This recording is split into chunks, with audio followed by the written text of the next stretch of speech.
Welcome back. Okay, now we're going to start some fun stuff, doing some actual Elm, some very simple Elm code. Let's recap. We basically have some static HTML here, and then we have a section here that's controlled by Elm, and we'd like to replace this Elm code with something that actually creates the same nav bar. So I just want to get, I want to get Elm doing the same thing that we're already doing in this static code. So let's go over to our index, and I can see this is basically what we want to, this is the logic that we want to do in Elm. So let me get rid of this commented out stuff, and now I'm going to actually copy this, and we're going to go into the Elm code. Homepage Elm. I'm going to paste that DOM stuff here so that we have it for reference. And I'll comment this out. Now I can go up here. So we're going to start replacing, we're going to create Elm code to create this DOM tree. Okay, so let's delete what we got right now. And we're going to create this structure. Now the way I like to do this actually is just get the general layout done first, and then we'll fill in the attributes. So you'll see what I mean in a second. So it all starts off, the top level node is a nav, and the nav's got, every one of these nodes has got like two things. It's got a collection of attributes. Attributes are, like these things here. And then it's got children. So that's two arrays. It's a collection of attributes and a collection of children. Now, children, it's nice to actually break that onto multiple lines. So in here, we're going to add the children. So what are the children? Well, in this case, I've got a div. And then the div itself hasn't got children, but, sorry, it's got a bunch of children. So what am I saying? So let's say div, and it's got some attributes, and then it's got children. So once again, two collections, and I'll hit enter here. Now inside the div we have an anchor tab, so same thing, anchor, and the anchor itself has got children, so I'll hit enter there. Inside here we got an image tag. The image doesn't have children, so image, so we do the same thing. And then on the next line, we're going to create our span. Now, Elm picked up on the fact that, hey, there's too many args. You're only supposed to have two. Yeah, that's right. These are two different items. So it's the image, comma, the next item. So this anchor tab's got two children, image and span. Similarly, this div has got looks like three children. It's got an anchor tab, a button, and a div. So let's do that. This div here has got three children. Anchor, comma, button, button, right, and button will have a whole bunch of children. And we'll also have a div, and that'll have a bunch of children. So what I'm trying to do here is get the hierarchy the same.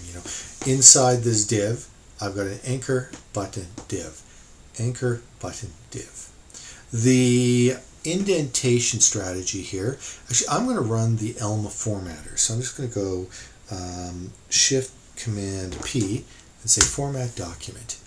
And this is kind of the convention. The convention is that the commas are out here, they're not back here. It's kind of a nice convention actually once you get used to it.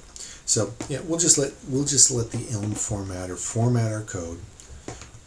We don't care that much. So we've got our nav, our div, our anchor, blah blah blah blah blah. So what have I missed? Obviously we got this.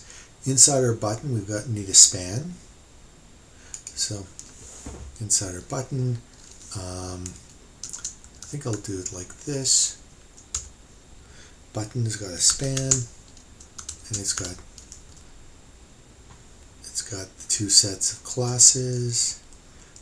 Similarly, inside this div, we've got a few things. We've got an unordered list, a UL, and the unordered list has got two list items.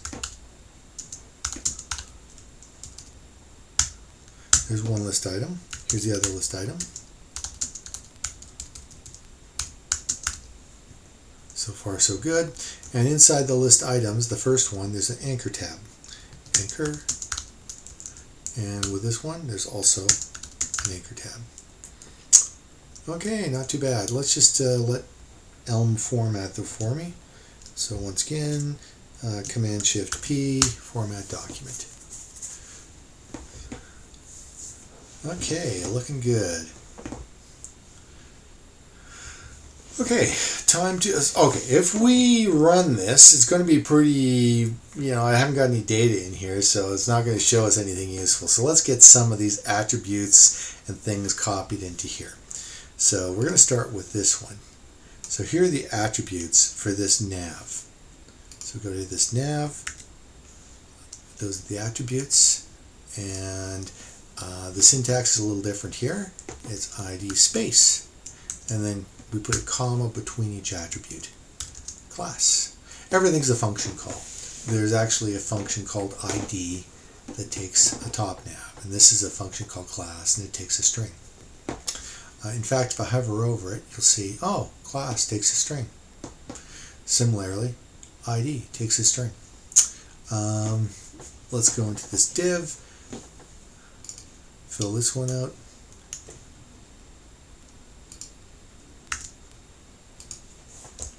Class is container. How about this anchor tab? So most of these are going to be copy paste, but there are some small exceptions. Thankfully, the compiler will catch them and tell us, hey, something's not quite right here, and then we'll handle those exceptions. So image. This one's getting kind of long. Same pattern though.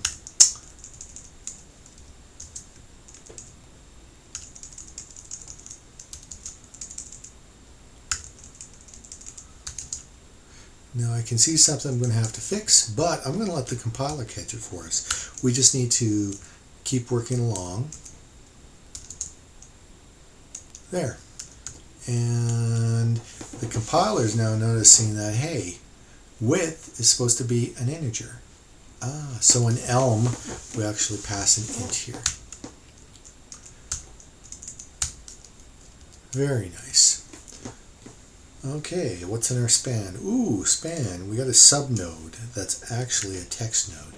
So there's a nice concise thing for doing this. We just say text. And what is that string? There we go. Not too hard. Button. This is the one that's got some custom attributes. So I'll copy them up. And once again, the compiler is going to be our friend, telling us what's supported, what's not. So class looks good. Hey.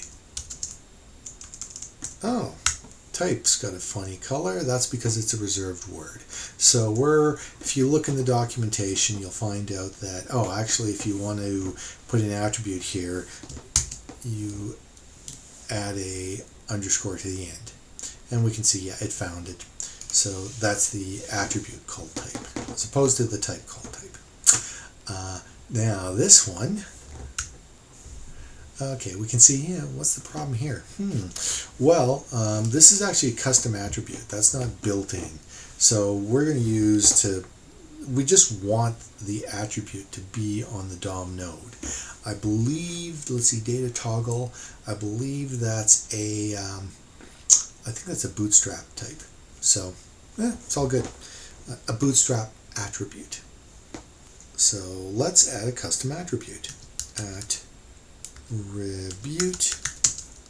And in fact, I'm going to copy this to my clipboard because I think we need to do this a few times. So there's the first one.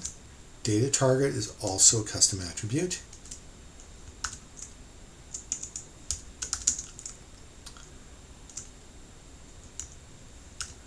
ARIA control, I'm not 100% sure on, I'm pretty sure it's a custom attribute.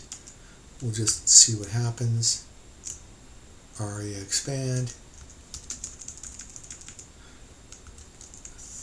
And ARIA label. Yeah, and as expected, these are also custom attributes. I should have known by the case and convention. Generally, we don't see the dashes, so I'll just say attribute. This attribute, this, and attribute this. And I'm off by a quote. Whew, that was quite a bit. Let's see if the formatter wants to collapse some stuff here. So, usual thing.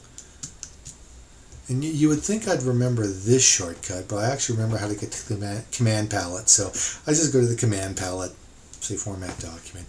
Okay, it looks pretty good. Getting close. Let's do our span. I mean, that's pretty darn easy.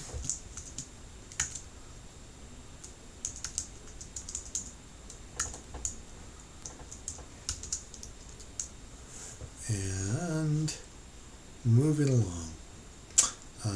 Next one, our div. Copy this over. Yes, this is very much a mechanical process we're going through. Not much thinking. We're just doing. But that's okay because we're writing code that reproduces the original DOM.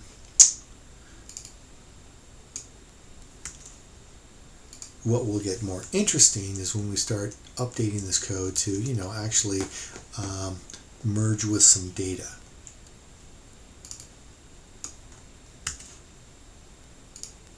And by that, I mean when we actually give it a model and have it display the data in that model.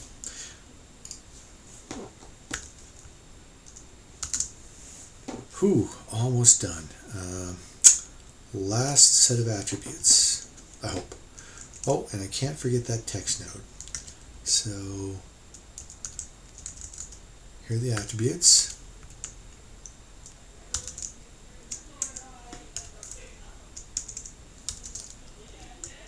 Cool. Now I see I've got a text node here, and the way we do that is actually to say text. So this is actually a child DOM node, but it's a very simple one. Just text followed by whatever the text is. And I think I missed one. Did I do that in the span? Yes, I did. Good. Okay. Already told you about that trick. Now we do this.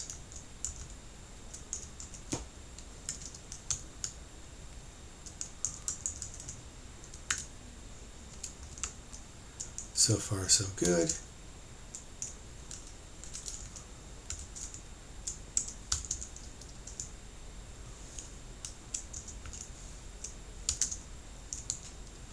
And the final text is linked in.